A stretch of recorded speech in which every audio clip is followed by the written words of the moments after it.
Cité interdite, mystère révélé. Imagine une ville construite pour être cachée du monde entier, un lieu si vaste qu'il comprend plus de 90 palais et 980 bâtiments. C'est la Cité interdite, un des plus grands projets architecturaux de l'histoire, érigé par la dynastie Ming au début du XVe siècle. Mais ce qui est vraiment surprenant, c'est que cet immense complexe a été édifié en à peine 14 ans, entre 1406 et 1420. Comment ont-ils pu réaliser un tel exploit en si peu de temps ? Les Ming ont mobilisé plus d'1 million de travailleurs pour construire cette forteresse impériale.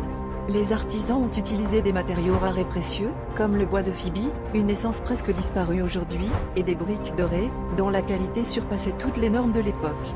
Ces ressources ont été transportées sur des milliers de kilomètres, parfois via des canaux spécialement creusés pour l'occasion.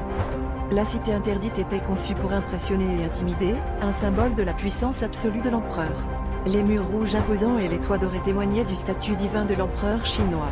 Pendant près de 500 ans, elle a servi de résidence à 24 empereurs de 2 dynasties, Ming et Qing, et est restée interdite à la plupart des citoyens ordinaires, d'où son nom. Aujourd'hui, la Cité interdite est un musée du palais qui attire des millions de visiteurs chaque année, fascinant par son histoire et son architecture. Elle reste une merveille d'ingénierie et un témoignage impressionnant de l'ingéniosité et de l'ambition humaine, un rappel poignant du passé glorieux de la Chine.